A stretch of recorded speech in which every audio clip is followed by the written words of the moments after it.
Cette semaine, la fine équipe de RLM revient sur le Samsung Galaxy S6. Nous avons testé le fleuron de la gamme du constructeur coréen avant sa sortie prévue le 10 avril prochain. Alors, et en avant-première, que vaut le rival de l'iPhone 6 ?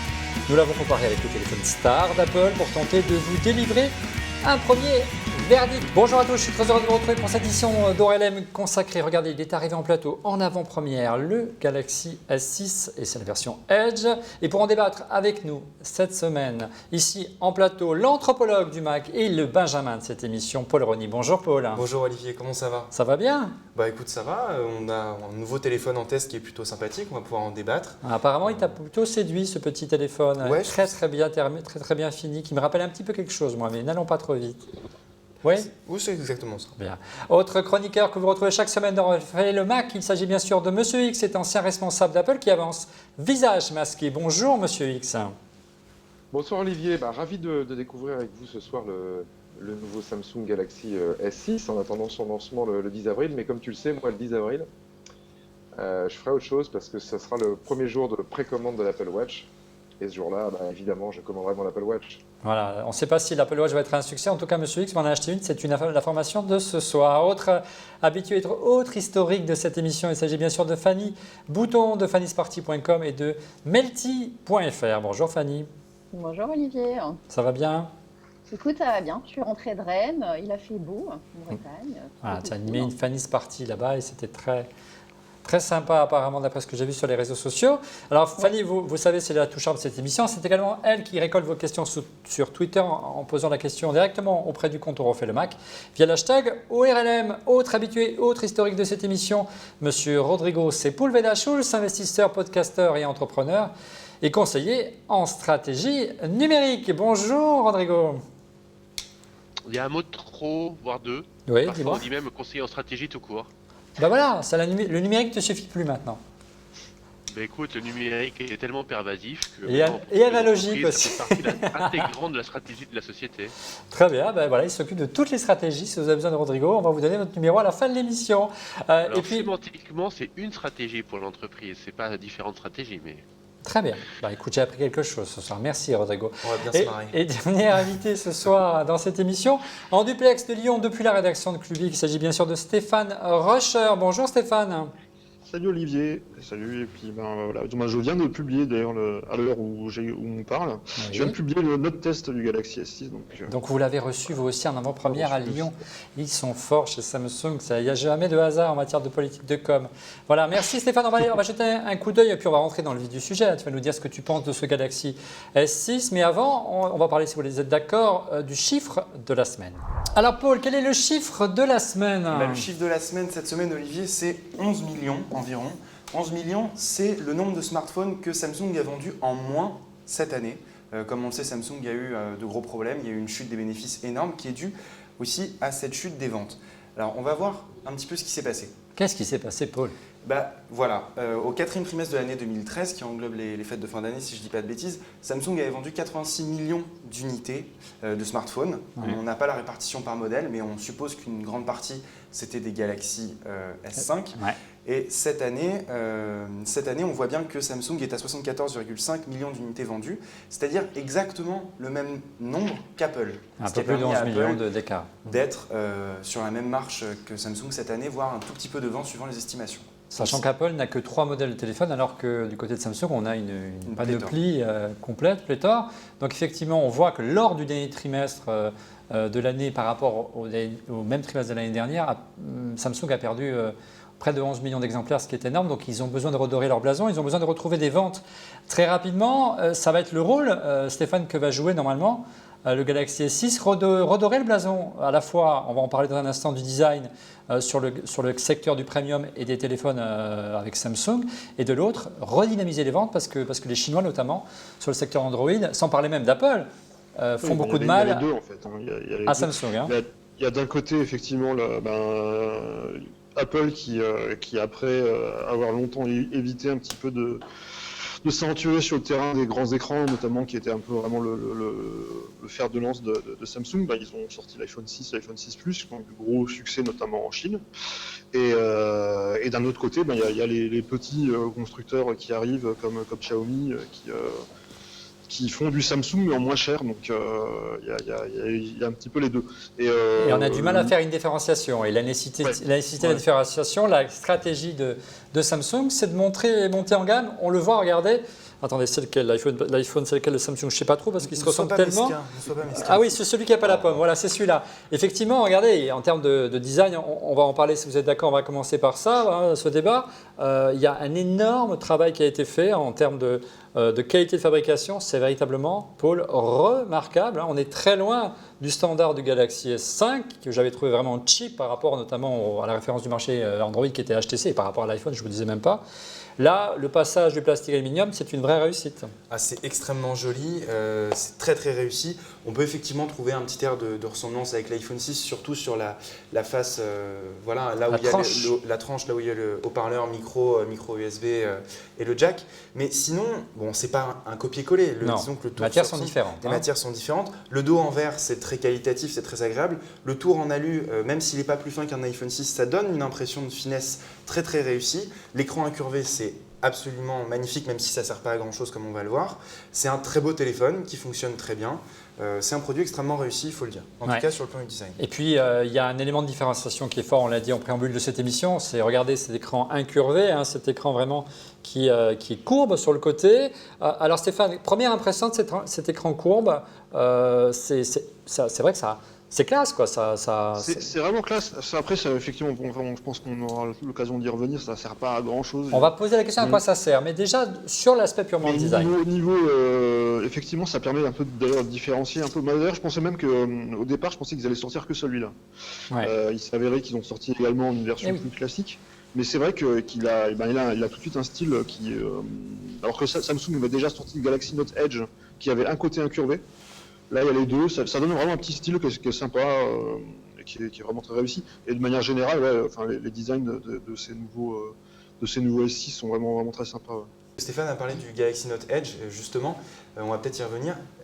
Justement, en prenant le Galaxy S6 Edge en main, je m'attendais à retrouver un peu ces usages qu'on avait vus sur le Note Edge. Et en fait, pas du tout, parce que même si l'écran est incurvé, la tranche est beaucoup moins courbée et il n'y a pas vraiment d'interaction possible. Et ça m'a un peu déçu. Donc j'ai trouvé sur le Note Edge, en fait, il se comportait même comme deux écrans. Voilà. En fait. Il y avait un écran principal et la tranche était un écran, une espèce d'écran annexe, en fait. Là, on a vraiment un seul écran qui déborde un petit peu de chaque côté, en fait.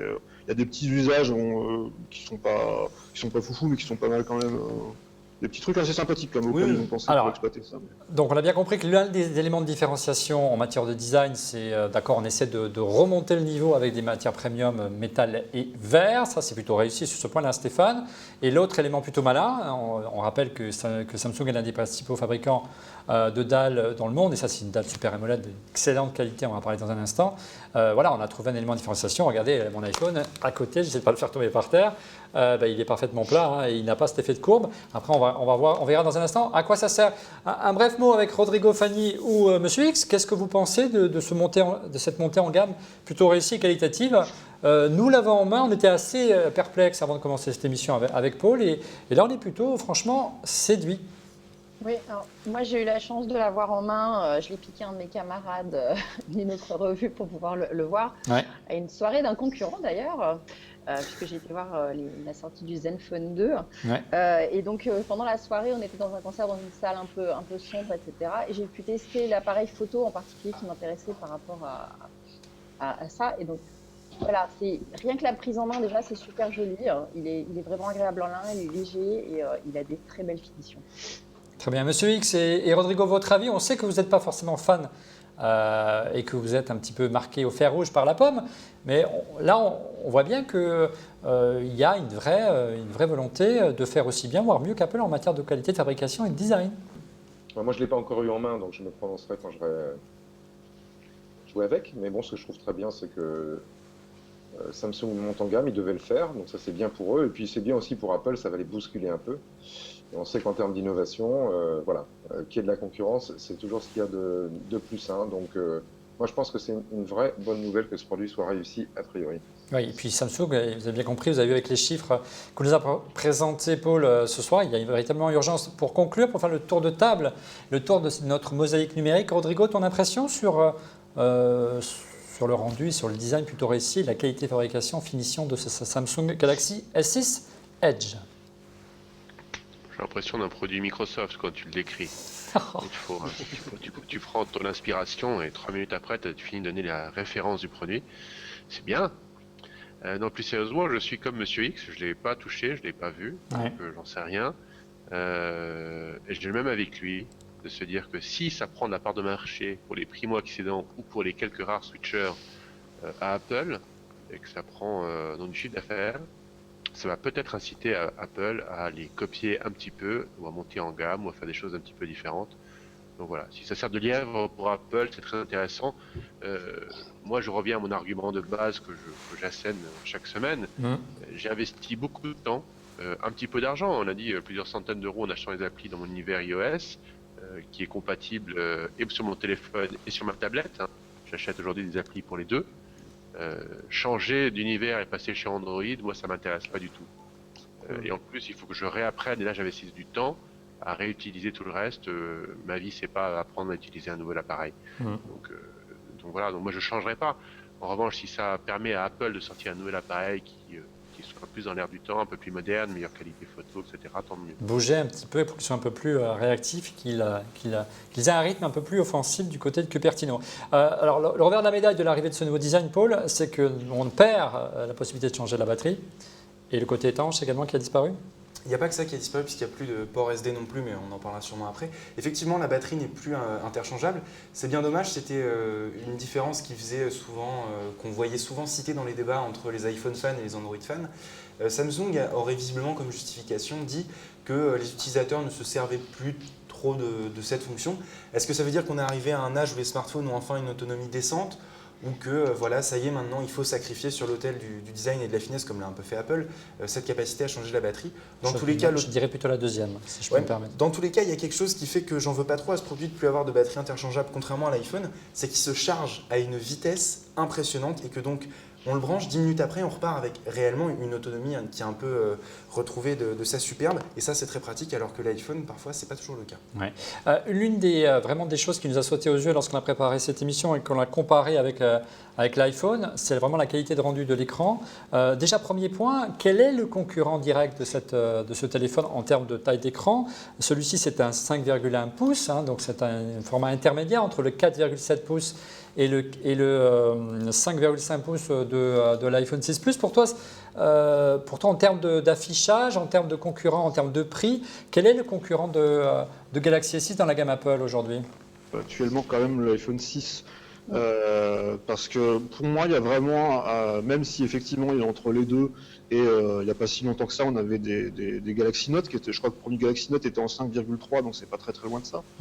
Et je pense qu'on a vraiment franchi un pas, et je trouve qu'en dessous de 5,5 pouces, on reste quand même toujours un petit peu dans la même catégorie. Le gabarit du téléphone est à peu près le même en plus. Et les usages aussi sont pas tout à fait les mêmes. Le Galaxy, pour moi, le concurrent de l'iPhone 6 Plus, c'est plutôt le Galaxy Note, parce qu'on peut exécuter plusieurs applications à la fois, etc. Donc ça reste, pour moi, le concurrent principal, ça reste l'iPhone 6. Ouais. C'est vraiment ce qu'ils ont voulu. Mais par contre, effectivement, on a quand même un petit avantage, c'est-à-dire qu'on a un peu plus de place pour l'écran. C'est quand même un peu plus sympa notamment pour les vidéos, etc.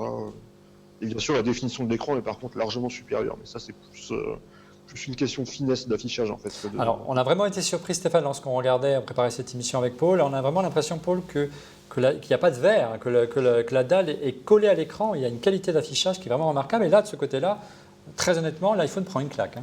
Ah oui, ça c'est clair. Même les derniers iPhone 6 et 6 Plus avec leurs écrans Retina HD, l'écran est vraiment superbe et on a cette impression que vraiment l'écran est peint sur la vitre. C'est extrêmement agréable à regarder, à utiliser.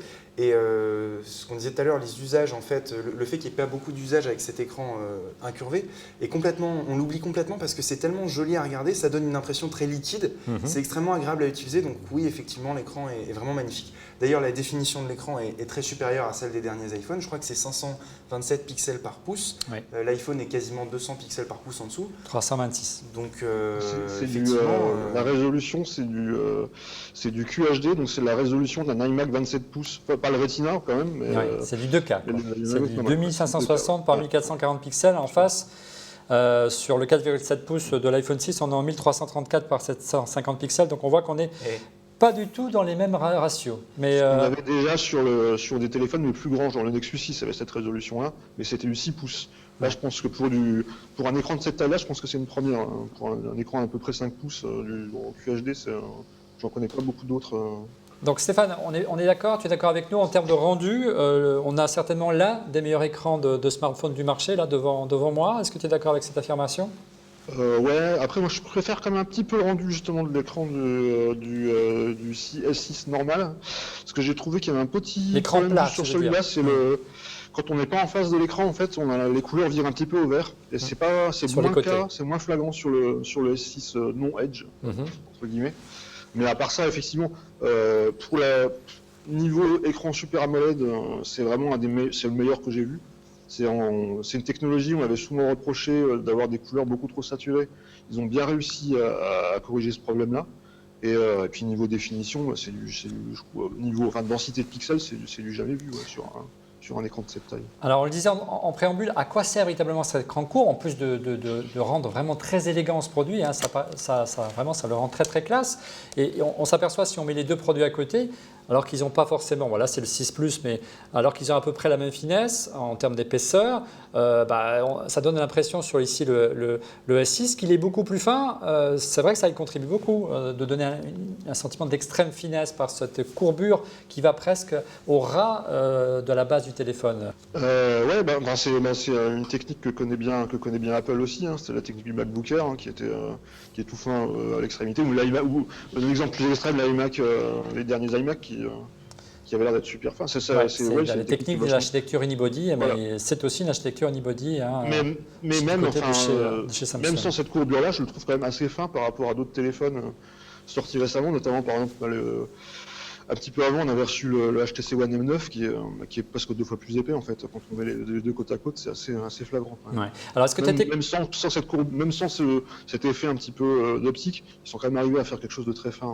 Hein. Paul, est-ce que tu étais convaincu, donc tu t'es amusé avec toute la journée, de cette fonction qui permet d'avoir des notifications, parce qu'il y a un usage qu'a développé Samsung, hein, avec la possibilité d'avoir sur le côté des notifications qui apparaissent. Ça ne va pas aussi loin, tu le disais tout à l'heure, que sur le Galaxy Note Edge, qui lui affiche véritablement une notification qu'on peut lire retourner. Là, on ne peut pas la lire. C'est ça, sur le Note Edge, on peut donc vraiment lire un texto ou un mail qui apparaît sur le côté. Là, en fait, on va avoir, s'il est par exemple face retournée, que vous êtes à un café avec des amis, que vous ne voulez pas avoir votre téléphone tout le temps sous les yeux, mais que vous montrer le contenu qui va s'afficher. Voilà, en fait, l'écran ici, la tranche va laisser apparaître une bande de couleurs qui va se mettre à passer sur le bord de l'écran. C'est très joli.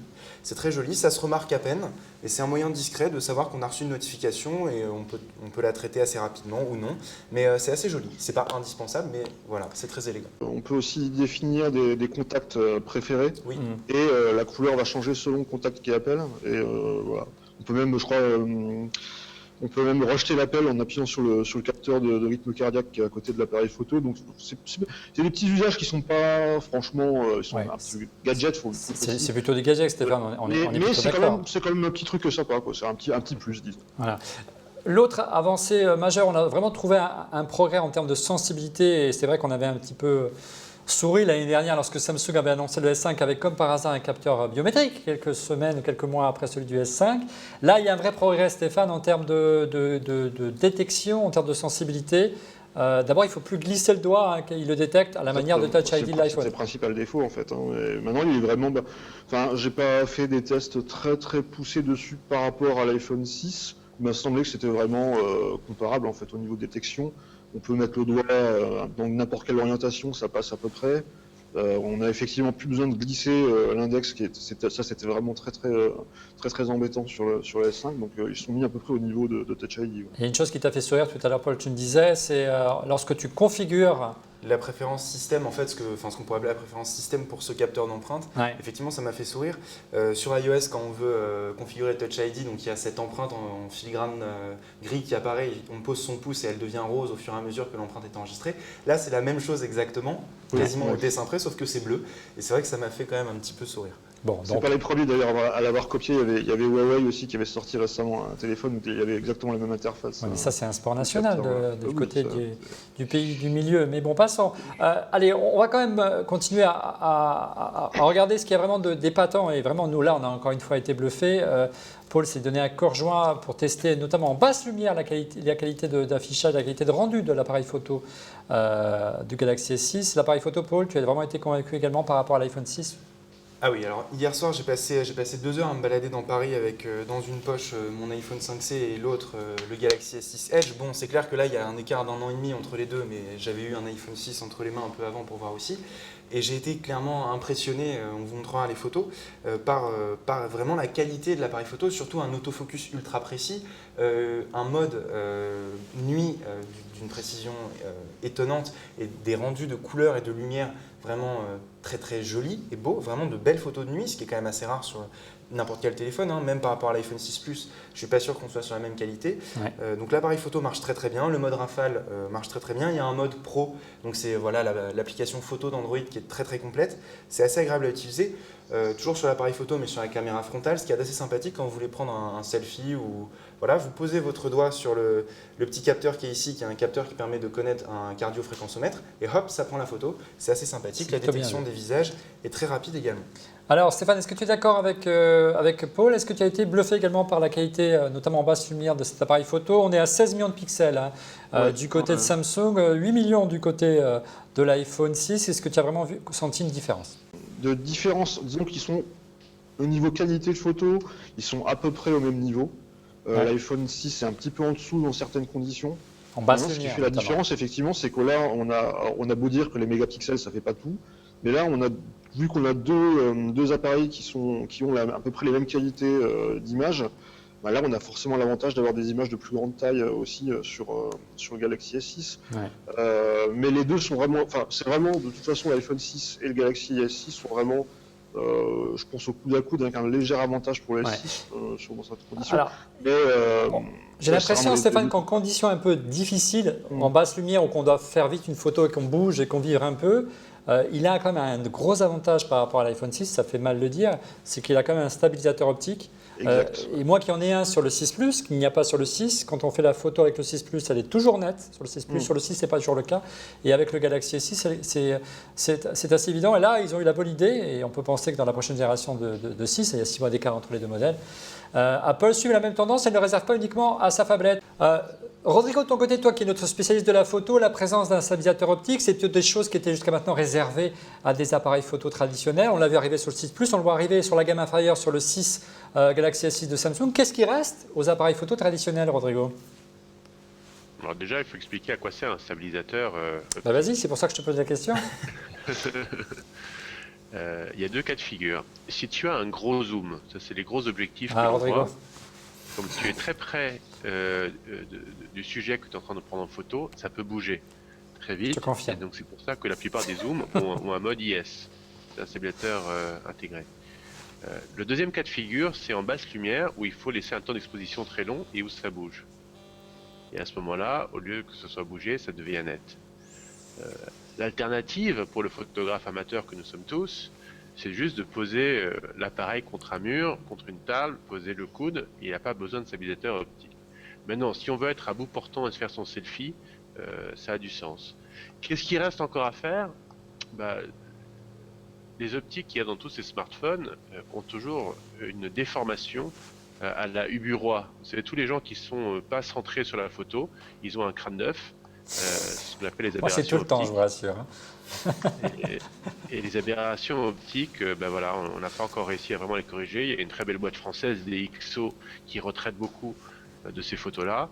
Il y a encore ça. Mais en effet, le smartphone a de plus en plus oblitéré le marché des caméras numériques. Et on voit que de génération en génération, il commence à rattraper en termes de qualité. Véritablement, sur les photos qu'a faites hier soir notre ami Paul, on voit vraiment une qualité d'image assez bluffante. Je garderai un autre point, Olivier. Oui. En Pour photo, conclure, Rodrigo. tu sais, on dit souvent que la lumière est à la photo, ce que le vent est à la voile. Oh, c'est beau, Rodrigo. Et la lumière en photo, traditionnellement sur les boîtiers caméra obscura, sont liées à trois choses. sont liées à la vitesse d'exposition. C'est combien de temps tu prends la lumière, c'est comme un robinet, combien de temps tu laisses couler ou pas. On vient d'en parler. C'est lié également à la profondeur de champ. Et ça, aujourd'hui, les appareils photo de smartphone ne savent pas le faire. C'est-à-dire la profondeur de champ, c'est-à-dire qu'on va permettre d'avoir du flou devant et du flou derrière, court ou long. Oui, ça, on ne peut pas le faire aujourd'hui. Paysage, on va vouloir que tout soit net, mais qu'on veut faire un portrait, on va vouloir isoler le fond du portrait et du devant. Et là, il faut pouvoir travailler sur la profondeur de champ. Il commence à y avoir quelques applications, des petites apps qui simulent cela. Tout à fait. Mais pour faire du portrait, rien ne vaut du coup que du très bon matériel, des optiques Leica, des choses comme ça pour le faire. Voilà. Ouais, merci Rodrigo. C'est pas encore dans le domaine du smartphone, mais on s'y approche vraiment très très bien. Pour 99% des usages maintenant, on est très très bien avec son smartphone dans la poche. Merci Rodrigo. Un petit mot quand même, Paul, sur les qualités vidéo de ce téléphone. Là également, il fait mieux que l'iPhone 6. Ah, c'est surprenant parce qu'il filme quasiment en 4K ou même en 4K si je me rappelle bien. Oui, il filme en 4K. Et donc je me suis aussi amusé à prendre des vidéos de nuit et même de jour aussi. Et la qualité est franchement fantastique, même quand après, souvent quand on repasse des vidéos d'un iPhone sur un ordinateur ou sur une télé, on est un peu déçu. Là, c'est pas le cas, c'est vraiment exploitable. C'est le cas de le dire. Et c'est 4K. C'est très très agréable. Ouais, en gros 3840 par 2160 pixels contre du Full HD du côté de l'iPhone 6. Tu es assez d'accord avec cette vision-là? Là, Apple est un peu en retard. On s'attendait à voir arriver la 4K sur l'iPhone 6 cette année, Stéphane. Après, Apple est toujours un petit peu conservateur là-dessus. Enfin, par rapport à Samsung, c'est plutôt Samsung qui est plutôt avant-gardiste là-dessus en général. C'était aussi ou c'est encore, je ne sais plus, un constructeur d'appareils photo. Oui, exactement.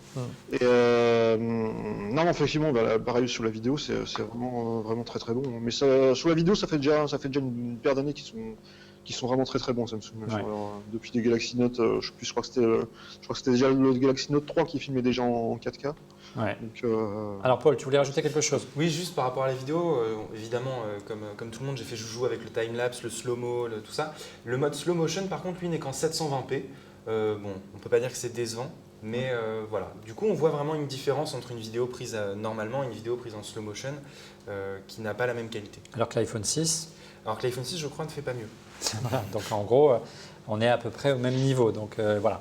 Mais ça vous donne quand même une idée de en matière de performance, c'est vraiment bien. Pour l'instant, on l'a bien compris qu'en termes d'écran et d'appareil photo, avantage à Samsung, mais ce n'est pas les seuls critères qui font qu'aujourd'hui les gens achètent des téléphones.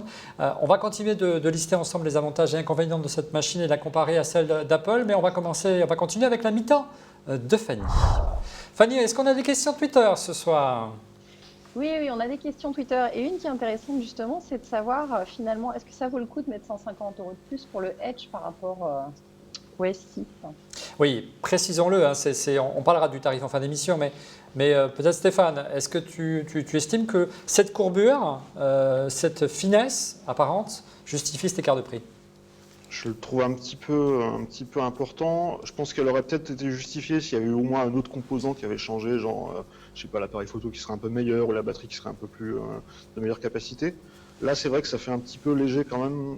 Et il y a une autre variante, il y a un autre problème dans cette question, c'est que le Galaxy S6 Edge, par contre, est le seul des deux à être disponible en version 64 Go, alors que le Galaxy S6 est disponible qu'en 32. Donc si on veut 64 Go, on n'a pas le choix. Il faut passer par le S6 Edge. Je trouve un petit peu quand même. J'aime beaucoup le Galaxy S6 Edge, je le trouve vraiment très très sympa. Maintenant, entre les deux, à même capacité, je pense que l'écart se justifie pas forcément. Je rappelle les prix, donc en 32 Go, 699 € pour le S6, 849 € pour la version Edge. Autre question, Fanny?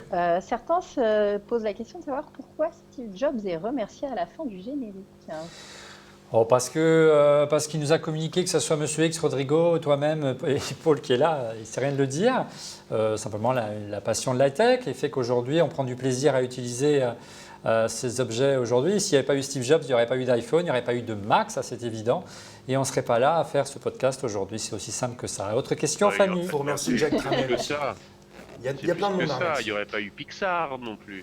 Oui, et puis voilà, c'est toute notre jeunesse, Rodrigo, finalement. Quand on nous dit Steve Jobs, c'est toute notre jeunesse qui est un peu partie avec Steve Jobs lorsqu'il est parti il y a quelques années déjà. C'est à ce moment-là que tu as Tu veux commencé une dernière question? Non, déjà, je parlais déjà, mais je te rassure. Oui, Fanny, dernière question. Alors, une dernière petite question, c'est est-ce que Samsung n'arrive pas un peu tard sur les smartphones en matière premium, en matière haut de gamme?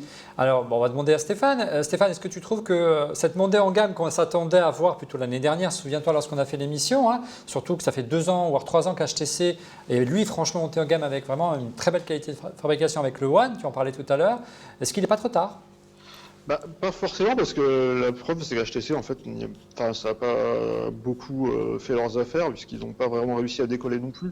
Donc, je pense que s'il y a encore une place à prendre, Samsung n'a pas vraiment perdu sa place, ils sont toujours quand même très Ils sont leaders, bien sûr. de beau reste. Hein. Mais je pense qu'effectivement, non, je pense pas que ce soit trop tard pour ça.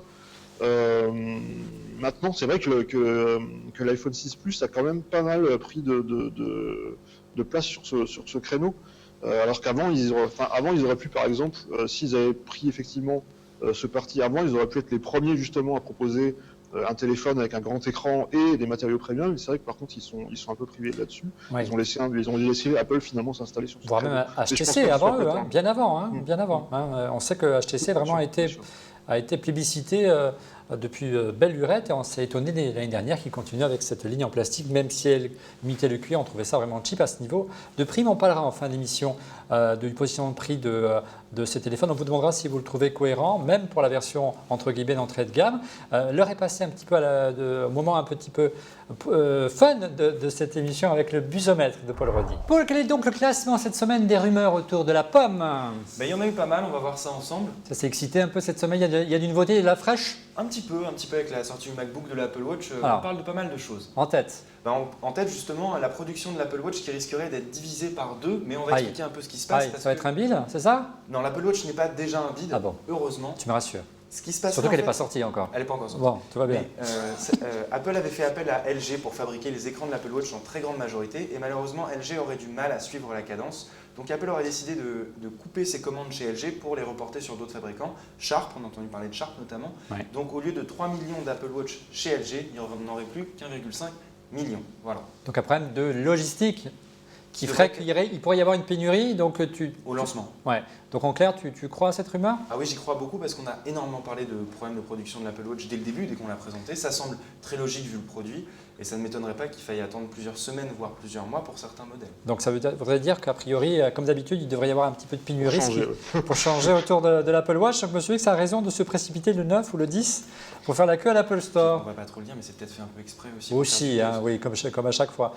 Deuxième rumeur cette semaine. Deuxième rumeur, on a parlé d'un iPhone 6C. Alors, c'est pas le fameux iPhone mini dont on avait parlé, iPhone 6 mini qui aurait le design du 6 en 4 pouces. Non, il s'agit vraiment d'un iPhone 5C avec quelques maigres différences que vous pouvez voir. La grille des haut-parleurs, une coque, un flash qui change, qui s'allonge. En fait, à mon avis, ce sera un iPhone 5S dans la coque d'un 5C. Ouais, en gros, la techno d'un 5S, voire peut-être même d'un 6 dans le design coloré et un peu plus économique, aussi il faut le dire, et un peu plus costaud, en plastique, propre à l'iPhone 5C. Ça semble assez cohérent. Tu as mis 3 étoiles, donc ça te semble assez ça me semble assez logique. Assez juste. Allez, troisième rumeur.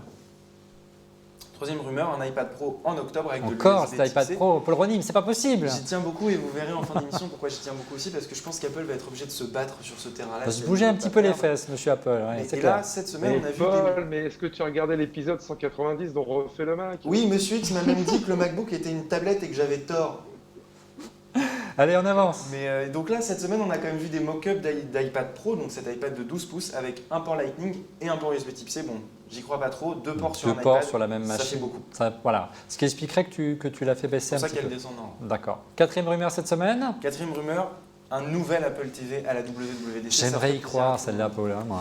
Et alors, ce qui me fait y croire, en fait, c'est qu'Apple a baissé le prix de l'Apple TV normal, sans doute aussi pour en vendre un peu plus et pour se battre un peu mieux. Ils peuvent en vendre un peu plus, ça je vous confirme. Pour se battre contre le Roku et le Chromecast, mais ce serait logique que l'Apple TV ait enfin le droit à une vraie mise à jour matérielle. Un peu tôt, mais bon. 2 étoiles, oui, tu y crois pas tellement. Donc a priori, c'est encore un peu tôt. La WWDC, l'Apple TV, on verra. On verra. 5e rumeur de la semaine. Un clavier rétroéclairé pour les Mac de bureau, ça a été une des rumeurs de cette semaine. Un petit clavier blanc comme vendu actuellement avec les iMac et les Mac Pro. Comme celui-ci, regardez, un clavier classique, un clavier Bluetooth. Sauf que sur les touches de fonction, qu'est-ce qu'on a vu apparaître et disparaître? La touche d'éjection du SuperDrive disparaît. C'est logique, plus aucun ordinateur Apple n'a de lecteur CD. Oui, c'est triste. À part ce pauvre MacBook Pro 13 pouces qui n'est pas encore à la retraite.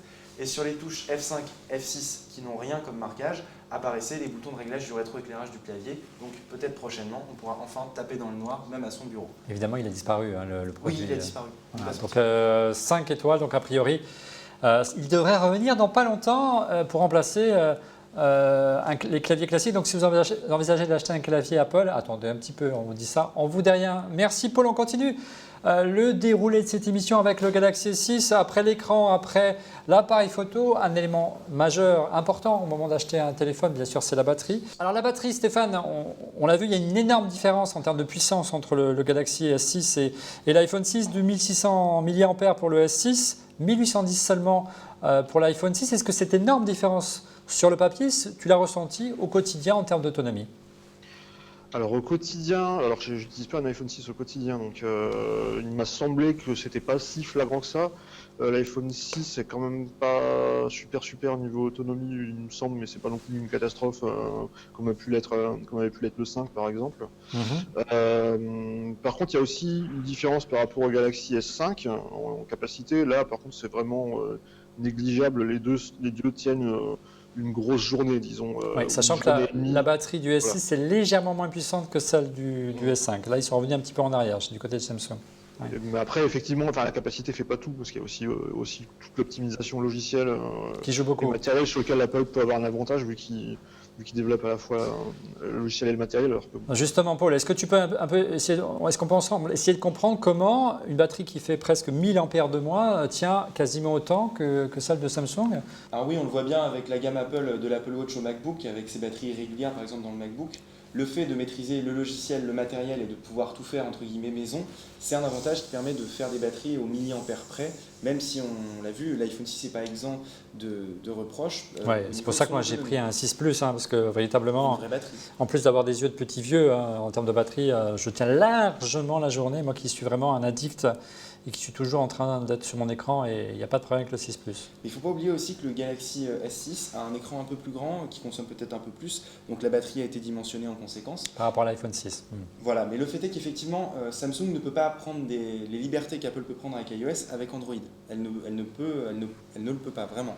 Par contre, Qualcomm a quand même mis au point certaines technologies qui font que les batteries se rechargent très vite. Par exemple, c'est cette technologie. Je crois que la recharge sans fil doit aussi un petit peu à Qualcomm dans le monde Android. Enfin, il se passe beaucoup de choses qui font que quand même par contre, sur le Galaxy S6, c'est pas Qualcomm justement, c'est Samsung qui a redonné, qui fournit à nouveau son propre processeur pour le S6. Donc c'est quand même une couche en plus que Samsung maîtrise à nouveau, parce qu'ils ont justement écarté Qualcomm suite au problème de surchauffe du Snapdragon 810 qui était dans le HTC One 9. Dans le M1. Ouais. Et, donc voilà, mais après effectivement il reste toujours quand même la couche logicielle que Samsung ne maîtrise pas totalement, puisqu'Android ne leur appartient pas. Ils n'ont pas tout à fait le même degré d'optimisation quand même. Ce que tu as beaucoup aimé, Paul, ce que tu me disais en préparant cette émission également, c'est qu'il y a un mode ultra économie d'énergie. C'est vraiment si on est aux vapeurs de batterie, on peut continuer à utiliser pendant un long moment encore. Et oui, il y a un mode ultra économie d'énergie en fait. C'est un mode qui passe en fait votre écran en gris, en niveau de gris, et qui vous désactive certaines fonctions, mais qui vous permet de continuer à utiliser votre téléphone. Par exemple, je crois qu'il me restait en utilisation normale 48 heures de batterie, et quand je passais en ultra économie d'énergie, j'avais 118 heures d'autonomie estimée. C'est assez impressionnant. Mais là, ça redevient un téléphone de base, mais au moins on peut téléphoner et recevoir ses appels, quoi. Ouais, ça redevient un téléphone de base, mais tu peux encore aller sur Internet sous certaines conditions, je crois, puis tu peux passer des appels, envoyer des SMS, enfin ça peut te sauver la mise, quoi. Clairement, tu doubles ton autonomie, c'est très très utile. Alors Monsieur X, on s'étonne parce que c'était vraiment un point fort qu'on avait beaucoup aimé l'année dernière lorsqu'on avait fait l'émission sur le Galaxy S5. Pourquoi Apple ne suit pas cette tendance-là? C'est pas très compliqué, on coupe tout en fait, et on réduit la luminosité, ce que vous êtes un grand spécialiste, que vous montrez à chaque fois qu'on se rencontre quasiment. Voilà, c'est pas très compliqué de proposer un bouton qui désactive toutes les fonctionnalités qui sont énergivores. Oui, je crois qu'on a vu cette discussion avec un prototype de téléphone ou de smartphone russe. Alors, je ne sais pas s'il est sorti, qui proposait d'un côté un écran de smartphone normal. C'est le Yota. Le Yota Phone, ouais. Il est sorti, je crois. Oui, Et de l'autre côté, d'ailleurs. ouais. Et de l'autre côté, un écran en niveau de gris qui permettait de faire cette fonction. Mais là, le fait que le Samsung Galaxy S6 l'intègre d'entrée, moi je trouve ça génial. Voilà, donc je veux cette fonction avec mon iPhone. Moi, j'ai pas le 6 Plus, j'ai le 6 normal. Alors ça m'arrive pas souvent, mais ça m'arrive quand même quelquefois d'oublier de le recharger. Et dans ces cas-là, c'est chiant parce que si on nous reste encore quelques heures dans la journée et qu'on ne peut pas recharger son téléphone, l'angoisse est de ne pas pouvoir être joint. Donc avoir cette fonction, ça sera un vrai plus. Et je pense qu'on va la voir apparaître parce que ça, même si c'est de l'usage et pas du produit physique, c'est un différenciateur, je pense, qui est important. Merci, Après, Monsieur X. Je pense qu'Apple n'a peut-être pas envie qu'on puisse réduire justement les fonctionnalités du téléphone à celles de base. Oui, mais c'est dans une période, Stéphane, tu vois, très précise. Ouais. Ce mode est vraiment très bien. Donc voilà. Moi, je trouve ça vraiment juste super. Et puis, d'ailleurs, il tient aussi compte d'une autre technologie, d'un autre avantage justement du Galaxy S6, c'est qu'il utilise un écran AMOLED. Donc, ce fait que les pixels noirs ne consomment rien en fait, qu'ils ne sont pas allumés. Donc ça, c'est aussi un avantage, justement pour ça, justement que ce mode noir et blanc est vraiment efficace. Alors, autre point qui nous a séduit en préparant cette émission, c'est le système de charge de ce téléphone. Et au choix, il est sans fil en option. En option, et moi ça m'a mis une petite larme à l'œil. Et pourquoi, Paul ? Parce que c'est plus une nouveauté, Nokia l'a fait, tout le monde l'a fait, mais là ce petit galet rond comme ça m'a rappelé le Touch Sound des fameux Palm Pre de Palm. Oui, c'était l'un des premiers à le faire. Qui dès juin 2009 proposait un petit galet, il était plus petit que ça, et il avait une option que je trouvais très sympathique que celui-là ne propose pas, c'était aimanté, donc on posait le téléphone, il ne bougeait plus. Là, ça marche, mais c'est très joli, c'est très élégant, et il serait vraiment temps qu'Apple se mette à la recharge à induction. Et si on le commande avant, il est gratuit, c'est ça ? C'est ça. Ils sont forts, ces Coréens. Surtout que Ikea va lancer des meubles de recharge induction sur ta table de nuit à induction. Voilà, parce que c'est un standard aujourd'hui, la charge induction. Il faudra savoir. Alors, on sait qu'Apple l'a entre guillemets enfin adopté, entre guillemets, puisque il faut quand même brancher de manière magnétique un connecteur sur l'Apple Watch pour pouvoir la charger, mais c'est par induction le procédé. On ne sait pas encore quel est le système qui a été retenu, s'il sera le système standard. Mais la logique, Monsieur X, serait temps enfin qu'Apple se mette à la recharge sans fil. Mais on sait qu'il protège ses licences, et notamment celle du Lightning, le petit connecteur, chaque fois qu'on envoie un câble, c'est pour eux. Ouais, c'est un vrai plus, un vrai bénéfice pour les clients. Donc oui, qu'Apple s'y mette, et même je dirais rapidement, quoi. Voilà, moi j'espère que ça sera dans la prochaine génération. La seule question que j'ai vis-à-vis de cette techno, mais peut-être que Paul peut nous dire, est-ce que ça recharge aussi vite qu'un câble ? J'ai pas noté de grosses différences, mais c'est un petit peu plus lent quand même, je crois. C'est un petit peu plus lent. C'est le défaut qui a été souvent mis en avant avec l'induction. Or, les dingos comme moi, ce qu'ils apprécient de la charge, par exemple, de l'iPhone 6 aujourd'hui, c'est qu'elle est extrêmement rapide, que ce soit avec un chargeur voiture ou avec le câble normal d'Apple. Donc moi, j'ai envie de l'induction, mais j'ai envie de la même vitesse de recharge. On va y arriver chez Apple, on va y arriver. Alors, dernier point qui a vraiment été mis en avant par Samsung lors de la présentation, Stéphane, la puce, ce qui est hébergé sous le capot. On a vu tout le côté extérieur, on va un peu regarder les organes internes. C'est une puce maison, tu le disais tout à l'heure en préambule. Samsung a voulu marquer sa différence et vraiment proposer ce qui se fait de mieux en termes de puissance sur le marché.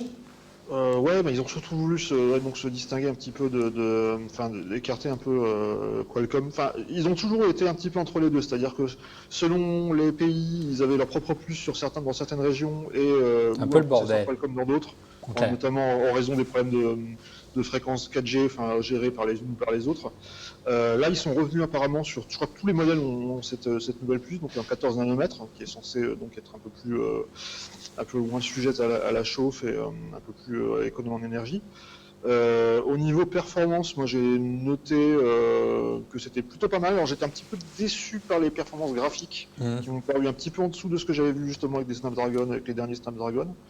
Par contre, au niveau performance CPU, ça a l'air tout à fait remarquable. Et puis l'interface tourne super bien. Enfin, j'ai pas eu de problème de ralentissement ou quoi. C'est surtout dans des performances sur des jeux vraiment très très lourds en 3D. Stéphane disait à l'instant qu'on était autour des 14 nanomètres du côté de Samsung. On n'est pas à ce niveau-là du côté d'Apple. Hein. Non, on n'est pas à ce niveau-là, mais bon, l'iPhone 6 est quand même plus vieux. Enfin, vieux, tout est relatif. Il y a 6 mois d'écart, donc ça correspond à la génération, une génération d'avant. Ouais. Donc sur l'iPhone 6, on est en 20 nanomètres. Sur le Samsung, tu l'as dit, on est en 14 nanomètres et c'est une technologie très prometteuse, on va encore descendre jusqu'au 10 nanomètres et ça permet effectivement moins de chauffe parce que Stéphane l'a dit, le processeur qui avait été mis au point par Qualcomm avait quelques soucis. Là, j'ai absolument rien remarqué. Bon, ça chauffe quand on joue à un jeu, mais comme l'iPhone 6. C'est très localisé en fait, c'est localisé au niveau du bouton de verrouillage en fait. Et c'est pas très très gênant. Non, vraiment. Et ça tourne très très bien et très très vite. Je pense que c'est aussi dû à Android Lollipop qui fait un travail merveilleux. Aussi, ouais. Monsieur X, Rodrigo ou Fanny, la puissance, que c'est véritablement un argument de vente pour un téléphone premium à ce niveau de prix. Est-ce que vous pensez qu'un utilisateur regarde ce genre de spécificité, je ne sais pas comment ça se dit. Moi, c'est bien aussi. Sachant, comme autrefois pour les ordinateurs. Oui. Moi, je vais te refaire, Olivier, toujours la même réponse. La puissance, on n'en a jamais assez. Et quand sans maîtrise, la puissance n'est rien, monsieur X. Voilà, absolument.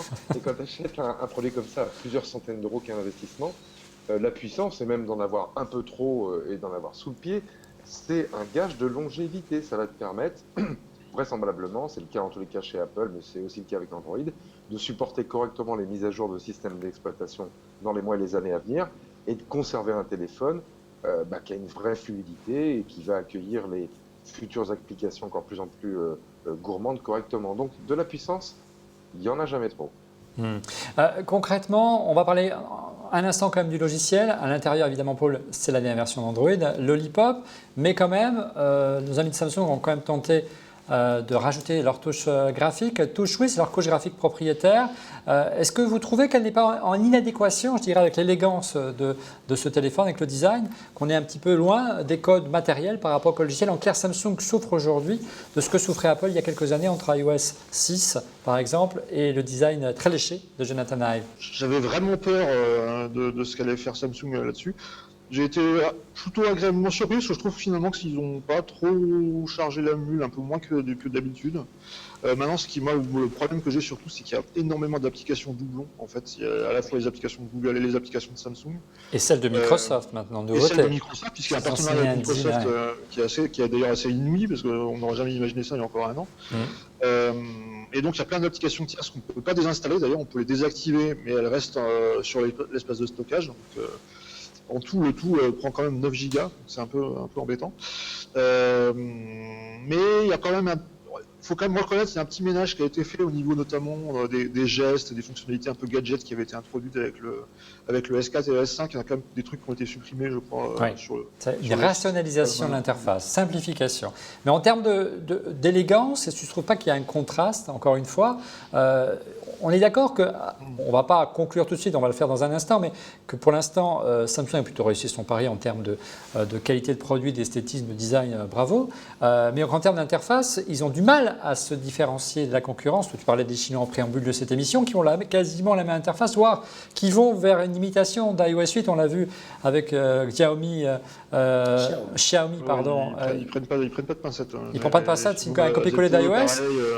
Est-ce que la priorité maintenant chez Samsung pour pouvoir s'imposer, non seulement face à Apple, mais surtout face à la concurrence chinois qui font des copier-coller de Samsung, c'est développer sa propre interface, voire son propre système d'exploitation? Ils ont plus ou moins déjà commencé à le faire. Après, Tizen, on a tous les ans, on a les rumeurs comme quoi Samsung va enfin basculer dans Android à Tizen. Je ne pense pas qu'ils en ont la possibilité pour des questions d'écosystème. Je pense que l'écosystème Android, une fois qu'ils y ont mis les pieds, c'est difficile de se couper de toutes les applications et de tout ce qu'il y a autour maintenant, des services Google, etc. Maintenant, c'est vrai, oui, ça. C'est surtout, en fait, je trouve que leur interface manque toujours de personnalité. En fait, c'est un peu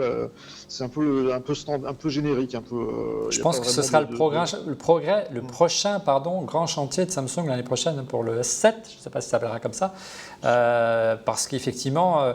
La concurrence moins chère fait parfois même mieux en termes d'interface. J'aimerais surtout en fait qu'ils fassent comme Motorola, c'est-à-dire qu'ils ajoutent leurs fonctionnalités, mais qu'ils gardent l'interface de Google telle qu'elle est, parce qu'elle est vraiment devenue avec le Lollipop vraiment agréable. Monsieur X, notre spécialiste du marketing, c'est un vrai problème pour Samsung cette différenciation logicielle ou tu penses que le matériel suffira? Non, je pense qu'ils ont vraiment encore des efforts à faire. Si tu veux, l'interface, c'est ce qui va faire que et sa qualité, sa facilité d'utilisation avec la bibliothèque d'app, excusez-moi, je suis déjà trop long, mais c'est ce qui va faire que tu vas t'attacher au produit. Voilà, donc le design d'interface qui fait ton expérience quotidienne avec le produit est extrêmement important. Et puis, ça permet aussi d'être une signature maintenant et de donner un rapport particulier avec la marque Samsung. Donc, ne mettre qu'une interface standard ou ne poser par-dessus l'interface standard que des applications tierces parties en plus, c'est pas suffisant. Il faut faire un petit peu plus. Je cite juste un exemple sur iOS. Moi, il y a une nouvelle fonction que j'utilise énormément et qui, à mon avis, va devenir un must dans les interfaces. C'est le fait de glisser son doigt verticalement de haut en bas et de faire apparaître le moteur de recherche Spotlight qui, en le paramétrant, te permet de chercher dans tes applis, mais aussi sur Wikipédia, sur Internet. Ça, c'est un nouvel usage qui est bien intégré, qui est simple, qui donne un plus et qui fait la différence. Et typiquement, sur le Galaxy S6, du coup, il y a 2 moteurs de recherche. Il y a celui de Samsung et celui de Google. Il y a en matière d'ergonomie et d'interface, il y a vraiment des progrès à faire. Voilà. Donc, il y a encore du boulot, oui, bien sûr. Oui. Alors, pour conclure, messieurs, dames, vous avez bien compris que l'enjeu pour Samsung était de monter en gamme. Est-ce que vous pensez qu'ils ont réussi? On a déjà un petit peu répondu. Et surtout, est-ce qu'ils sont crédibles pour vendre leur téléphone parfois plus cher que l'iPhone. Si le Galaxy S6 est vendu autour des 699 €, donc 10 € de moins que l'iPhone 6 d'entrée de gamme. C'est pas la même capacité, faut le dire. C'est pas la même capacité, 16 et 32 Go. Le S6 Edge, lui, est par contre beaucoup plus cher, autour des 849 €, donc il y a près de 150 € d'écart. Est-ce que vous pensez que Samsung va tenir à ce niveau de prix ou va peut-être négocier comme ils le font certainement, et on ne le sait pas, avec les gros opérateurs pour faire des gros volumes et que derrière les prix soient cassés en achetant le téléphone avec un abonnement, Monsieur X? Moi, je pense que le pari, il est gagné. Pour vous en convaincre, allez voir la photo qu'a fait Jean-François de Victor Image avant l'émission qu'il a publiée sur Facebook. Cette photo, elle dit tout. On voit les deux produits et on voit, ne serait-ce qu'en première approche, qu'ils sont vraiment à niveau. Oui, c'est pari gagné. Après, la différence, elle se fait sur telle ou telle fonctionnalité qui est importante pour un utilisateur lambda. Moi, c'était le stockage. J'ai choisi le modèle 128 Go sur l'iPhone 6 parce qu'on n'a jamais trop de puissance et on n'a jamais trop de stockage. Mais la différence, ça va se faire là. Donc oui, Apple, moi, je pense à chaud aux fesses et le pari est plutôt réussi. Ouais, en 128 Go, on est autour des 1049 € pour le S6 Edge, soit quasiment le prix de l'iPhone 6 et plus. Donc là, ils y vont fort. Moi, personnellement, j'ai du mal à croire que Samsung pourra tenir ce niveau de prix-là, qui va être certainement obligé de rogner un petit peu sur leurs marges, mais ce sera toujours plus que les marges qu'ont les concurrents aujourd'hui, que ce soit Motorola, voire les Chinois, mais sachant que Motorola est maintenant un constructeur chinois. C'est toujours un peu le cas d'ailleurs, parce qu'en fait, la grosse différence entre Apple et Samsung, c'est que Apple, les prix restent constants d'une année sur l'autre. Samsung, dans 6 mois, le Galaxy S6, on trouvera autour de 450 €. Ouais, et c'est un peu dommage parce qu'en matière de stratégie premium, de casser les prix, en termes d'image de marque, c'est jamais très bon, surtout pour la revente du produit, pour la durée de vie du produit. Et moi, je continue à penser, c'était le thème de la première émission sur le Galaxy S6 qu'on a fait il y a quelques semaines, qui a super bien marché, merci à vous de l'avoir regardé, c'est que peut-être Samsung aurait intérêt à lancer une véritable ligne, une véritable marque haut de gamme, pas rester une marque généraliste, un peu comme a fait en son temps Toyota dans l'automobile avec Lexus. Ce sera la conclusion de cette émission. On passe tout de suite, si vous êtes d'accord, à vos coups de cœur. Allez, les coups de cœur, on commence tout de suite par Monsieur X. Alors Olivier, un premier coup de cœur, qui est un site français, touchedeclavier.com. Qu'est-ce que ça fait? Ça fait ce que son nom indique, ça vous permet de commander des touches de clavier pour réparer les claviers de vos Mac, qui soient des claviers pour vos iMac ou des touches de votre MacBook. Moi, j'ai essayé parce que je casse pas mal de touches, malheureusement. Il s'énerve, Monsieur X. 2012, ouais. Service super rapide, qualité des touches géniale. Moi, j'ai l'impression que c'est une touche à l'identique. Installation avec des tutoriels vidéo. J'ai payé de moins de 10 €. Ouais, formidable. J'aurais voulu faire la même chose dans un Apple Store. Je serais encore en train de pleurer pour avoir un rendez-vous. Et ils m'auraient changé le clavier en entier pour 99 €. Ouais. Donc, si vous avez des problèmes de clavier, touchedeclavier.com, je crois qu'ils sont à Lyon, c'est génial. Et puis je finis juste, l'URL, je pense que Paul la donnera, par une image 10K, par les photos pendant de cette émission, qui est fait et livrée sur un site qui s'appelle Petapixel. Alors vous n'avez pas d'écran 10K bien sûr, mais pour vous rendre compte de ce que ça peut donner. On a quand même un écran 4K près de 100 pouces dans le studio, qu'est-ce que tu crois? Vous verrez que cette image, elle est livrée sous forme en fait d'un film d'animation. et que le film a été fait pour vous permettre de zoomer dans l'image d'IKEA. Il y a notamment des images de Rio de Janeiro. C'est absolument fantastique. C'est de toute beauté en 4K ici dans le studio, je peux te confirmer. Allez voir l'image de Pétapixel. Moi, je la regarde le matin, ça me donne la pêche pour la journée. Merci, Monsieur X. De ton côté, Fanny, quels sont tes coups de cœur ce soir? Moi, j'ai 3 coups de cœur et c'est littéraire ce soir, c'est que des livres. C'est Le bien. premier, Cédric en a parlé. C'est le bouquin Ils sont fous, ces Coréens d'Éric Surdège, l'ancien PDG d'LG. C'est très intéressant, ça se lit en 3 bonnes heures. Voilà. Mais c'est fascinant d'apprendre un petit peu tout comment fonctionnent ces Asiatiques. Parce La que c'est culture très coréenne différent en des particulier. Chinois, des Japonais. Et j'ai appris beaucoup de choses. Un deuxième petit bouquin qui est sorti récemment, ça s'appelle Le robot meilleur ami de l'homme. Il a été écrit par Rodolphe Gélin qui bosse actuellement à la recherche chez Aldebaran Robotics. Il était sur le projet Romeo, pas Nao. Et donc voilà, est-ce que le robot va vraiment devenir notre meilleur ami? Et le dernier, c'est un manga. Alors, c'est un grand classique. C'est un manga français, mais c'est un grand classique. C'est Angélique qui a été repris. Donc, c'est quand même le roman. Il faut savoir que Angélique, c'est le bouquin qui était le plus vendu dans le monde, quasiment. Ça a été écrit par une femme qui est encore vivante. Ouais. Et donc, voilà, ils ont fait visiter. C'est Casterman qui édite ça avec Olivier Milo et Dara pour le scénario. Voilà, Fanny est prête pour animer une émission littéraire. Donc voilà, si vous... Non, mais c'est bien un peu de changement et ça reste C'est geek. très bien, Moi, Fanny, manga, j'apprécie. robot, Merci coréen. beaucoup.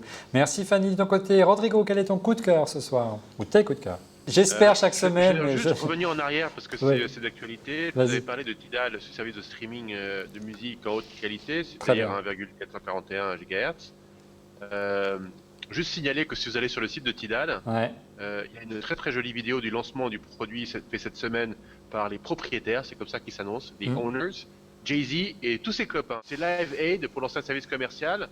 Est-ce que c'est le signe de la mort, c'est le chant de la mort du cygne, Ouais. en se disant les artistes se rebellent et se disent on va pouvoir jouer dans la tech, de la musique, ou c'est une vraie initiative qui va vraiment fonctionner. En effet, je sais bien que Cobuzz propose des Master Studios, donc de qualité encore supérieure. Il y a de l'audio HD qui sort. Voilà, intéressant. Tidal. Anyway, c'est pas de ça dont je voulais vous parler cette semaine. Ça promet. Ça fait un petit moment que je me pose la question, est-ce qu'il faudrait que je change mon Mac Pro? Vous savez, celui que j'ai acheté en janvier 2007, donc sorti fin de l'année 2006. Tu l'as bien amorti celui-là. Bah écoute, j'enregistre tous les épisodes depuis 11 épisodes dessus. Quasiment. Il marche très bien. Mais il commence à donner quelques signes de fatigue. Et il est bloqué sur Lyon en plus. Ouais, sur Lyon, ouais. Parce que j'ai plein de trucs ouverts. Il n'est pas à parce Lyon. que OS X Yosemite ne tourne plus dessus, parce que mon aperture, du coup, ne peut plus se mettre à jour, même si on va arrêter aperture, elle ne se met plus à jour. Donc, quand j'ai créé des fichiers avec aperture sur mon MacBook Air, ils sont plus lisibles sur mon Mac Pro. Ça m'emmerde. Et puis, maintenant, il y a des grandes résolutions. On est passé au 2K, 4K, 5K. Et moi, je suis toujours en 1K. Je suis toujours en HD sur mes écrans. Donc, je me dis, allez, quand même, c'est énorme. Ça fait 8 ans que j'ai mon Mac Pro. Est-ce qu'il faudrait que je change? Ouais. Eh ben, je sais pas. C'est ça ton coup de cœur, Rodrigo? Eh ben oui. Et donc, je me suis dit, et j'ai pris des notes, regardez. Ouais. Ah Comment ouais. est-ce que je fais pour changer mon coup de cœur? Changer mon Mac Pro, pardon. Où veux-tu revenir, Rodrigo? J'ai mal à la tête. Moi aussi, j'ai envie d'aller boire une bière. Oui, moi aussi, j'ai soif, Rodrigo. Explique-moi. Et je me dis, les critères de choix, c'est quoi? Il a même la veste Apple. Ah oui, il a même la veste Je suis Apple. arrivé à ma shortlist, je suis arrivé au Retina 5K ou au Mac Pro, et je ne sais toujours pas. Donc je me suis dit, durée de vie. Achète les deux. Tu as les moyens, Non, Rodrigo. j'ai pas de place sur mon bureau pour mettre les deux. Mais je me dis, C'est un problème de moyens mais de place. ça fait 8 ans que j'ai mon Mac Pro, il tourne encore, et en faisant des tests avec mon premier coup de cœur, Geekbench 3 qui coûte 9$. Ah, c'est donc ça, Rodrigo. J'ai testé la vitesse de la CPU, et ben écoutez, mon Mac Pro d'il y a 8 ans, eh ben, il tourne encore plus vite que la plupart des Mac portables que j'ai pu acheter. Bah oui, c'est clair. Est-ce que c'est ça le critère? Puis t'as beaucoup de RAM, Est-ce surtout. que c'est vraiment besoin de plus de puissance? Peut-être. Je vais faire un saut quantique en achetant un truc qui a 8 ans de La moins. carte graphique, accessoirement. Mais Est-ce bon. que ça va durer? Première question. Oui. Donc Geekbench, vous pouvez vérifier vos machines, vous pouvez vérifier par rapport à tous les autres. Et entre le 5K et le Mac Pro, bah, ça se tient là-haut, hein, ça se tient. Donc tu vas pas forcément prendre la décision ce soir, c'est ça? Et puis bon, sur Twitter, je pense qu'on pourra te donner quelques La conseils. vidéo. Ouais. Ah, la vidéo. Eh ben, j'y connais rien et j'ai rien trouvé. Donc, si vous avez une idée pour m'aider sur la vidéo, entre les cartes graphiques D300, D500, D700 du Mac Pro qui font tant de teraflops et tant de polygones et tant de machins, tu fais pas de 3D? Je sais pas trop. Moi, je joue pas. Je fais pas de 3D. Je fais pas de calcul ultra complexe en GPU. J'ai pas besoin de 15 teraflops. Tu sais quoi, Rodrigo? Je prends un Mac Mini, puis voilà, on en parle plus. Non, mais Rodrigo, c'est tout simple. Ça dépend en fait, c'est la quantité de RAM et le nombre de cœurs qu'il y a sur la carte graphique. Et c'est les cartes graphiques de stations de travail qui sont faites pour travailler toutes les deux ensemble, et c'est pour faire du CP-GPU en gros, ou du GP-GPU. Mais je te parle par rapport à mes besoins, moi. Donc, à mon avis, j'ai besoin d'un iMac Retina 5K. Ou sinon, ensuite, je vous propose qu'on conclue cette émission si vous êtes d'accord. On conclut, Rodrigo, merci. Donc, après, j'ai regardé la RAM. Et la RAM, il y a un truc vachement simple, ça s'appelle Activity Monitor, qui vous montre si vous utilisez votre RAM ou pas. Moi, je trouve autre coup de cœur. Il a découvert un truc qui date de Next Step. Ouais, très bien. Ouais. Ensuite, je me suis dit, est-ce que les disques durs sont suffisamment rapides? Et là, vous avez sur l'Apple Store en gratos un truc qui s'appelle Blackmagic Speed Desk. Ouais, ça c'est assez connu aussi. Est-ce que ça permet de lire ou pas des fichiers en 1K, 2K, 4K? Est-ce que ça permet aussi ça? Pas mal, télécharger. Donc déjà, j'en suis à Geekbench, Blackmagic. Et puis, je suis retourné voir moi mon site préféré, franchement, Mac Performance Guide. Il y a ce fou, la Lloyd, qui teste absolument tout et qui coupe de bullshit marketing en se disant est-ce que ça va plus vite le Seeker par rapport au Weaker? Il vous démontre qu'en fait le Seeker c'est plus rapide qu'un Weaker parce que l'architecture est vachement différente. Il vous teste tous les disques durs, il vous teste différentes RAM, et donc pour faire un bon choix, macperformanceguide.com. J'en ai déjà parlé plein de fois, mais c'est ma référence. Et la question reste ouverte: Mac Pro ou 5K? Tire rapide ou D'un face? côté l'écran sublime, de l'autre côté l'évolutivité du réduit de mon appareil. Dites-moi, ça fait un plaisir. Merci Rodrigo. Stéphane, pitié. Les tidales en tâche de fond pour la musique? Ouais, on va essayer. Stéphane, ton coup de cœur, on va essayer d'être un peu plus rapide parce que là, je suis pas sûr. Je crois que le disque dur qui enregistre l'émission, il va exploser. Vas-y. Il sera plus rapide. Il y a un rapport d'ailleurs avec Tidal. Ah merde. C'est un site, un site en fait qui a aussi tout est aussi dans l'URL. Ça s'appelle Cats on Synthesizers in Space, et c'est un Tumblr qui est dédié à des photomontages de chats sur des synthétiseurs dans l'espace. Et c'est tout ça en fait. Voilà. Mais Stéphane. Et le rapport avec Tidal en fait, c'est que justement dans la vidéo de présentation avec toutes ces célébrités, il y avait Deadmau5 qui est un artiste aussi qui a toujours une espèce de masque, et il avait un t-shirt de ce site, voilà. Parce qu'ils vendent des t-shirts. Merci Stéphane. Alors Paul, ton coup de cœur, ton côté, sois plus rapide, je t'en prie. Alors mon coup de cœur ce soir, il est dédié à Monsieur X. Monsieur X qui dit qu'il n'y aura pas d'iPad Pro. Microsoft dit que oui, puisqu'ils ont sorti la Surface 3, non pas la Surface Pro 3, mais bien la Surface 3, qui est une tablette qui embarque un processeur Intel Windows 8 dans son intégralité, Excel, PowerPoint et tout le tralala, Word aussi, avec un petit clavier. C'est très mignon, un écran je crois de 10,8 pouces, au prix d'un iPad Air 2. Donc effectivement, il faut rajouter le prix de la cover clavier. Mais si Apple, vu le déclin des chutes d'iPad ces derniers trimestres et ce qui se passe de l'autre côté de la barrière, je pense qu'Apple a besoin d'un iPad Pro. Oui, je pense que ça va leur mettre un petit coup où je pense, et ça va être pas plus mal parce qu'ils en ont bien besoin, croyez-moi. Et puis si vous avez un iPad Air et que vous voulez vous amuser à faire comme Microsoft Surface, il faut acheter de la Slimbook Keyboard pour iPad Air 2. Regardez, c'est un clavier Bluetooth signé de la marque ZAG, et distribué en France par le Computer Unlimited. Regardez, il donne à votre iPad Air comme un air de MacBook Air. Il protège également le dos de la tablette, mais également l'écran. Et surtout, ce qui est original, c'est que le clavier est détachable comme sur la Microsoft Surface, donc vous n'avez plus rien à envier quasiment au modèle de Microsoft. Il manque juste quoi, Windows, et je crois qu'on peut s'en passer. Par contre, il n'y a pas de stylet. Et cerise sur le gâteau, si vous aimez bien le MacBook Air et que vous voulez un mini MacBook Air ou un iPad Pro, regardez, le clavier, il est rétroéclairé. Ça va coûter autour d'une centaine d'euros. C'est disponible, ça s'appelle le ZAG Slimbook Keyboard. Voilà, nous sommes arrivés au terme de ce 191e épisode de Refait le Mac. Merci de l'avoir suivi. Vous retrouvez chaque semaine dans Refait le Mac Monsieur X et sur son Twitter @TrueMrX. Bonsoir Monsieur X. Autre historique que vous retrouvez chaque semaine dans Refait le Mac et très prochainement dans une Face Party, c'est Fanny. Oui, écoute, mardi prochain, le 7 avril, je vous donne rendez-vous à Hard Rock Café. Et à on Paris. a plein de marques. On a Lumia, ViewSonic, Bell, Netgear, Blue Microphone, Fitbit, Beam et Netflix. qui seront présents pour présenter leur nouveau. Voilà, on essaiera d'être là si Madame Frigara m'autorise une sortie après. Non. Après tu peux l'emmener, avec elle. On a des plats très bons. On va essayer. Merci Fanny. Rodrigo, vous le retrouvez chaque semaine sur son Twitter et sur On fait le Mac, également sur son propre podcast, l'Emery Rodrigo Show. C'est ça, Rodrigo? Oui, on a fait un épisode il n'y a pas très longtemps. On était chez Carrette au soleil avec Emery, place des Vosges. C'est dur la vie. C'est très rigolo. Il y a même des gens qui nous ont vus, mais qui ne se sont pas arrêtés de nous saluer. Arrêtez-vous la prochaine fois. Ils m'ont envoyé un mail. Oh, vous ne voulez pas te déranger. Si, venez déranger, c'est toujours marrant. Quel et star. puis vous me trouvez aussi de temps en temps au service achat des grands comptes. Vous savez? Très bien. Chaque tueur. Merci Rodrigo. Et quant à Stéphane, vous le retrouvez tous les jours sur Clubic. Est-ce qu'il il faut aller lire absolument le dossier spécial, le test spécial du Galaxy S6, largement complémentaire. Qui sera donc en ligne quand l'émission voilà, qui sera complémentaire de ces vidéos. Pour avoir tous les détails. Voilà. En chiffres.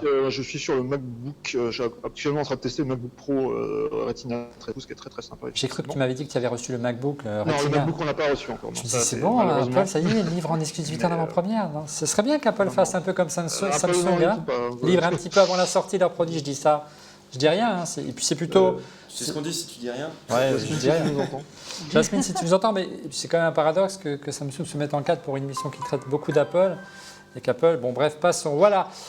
Et quant à Paul, tu reviens la semaine prochaine, bien sûr. Et bien entendu, vous pouvez compter sur moi. Et merci encore de m'avoir aidé à préparer cette émission. Quant à nous, on se retrouve, si vous êtes d'accord, la semaine prochaine. Au revoir.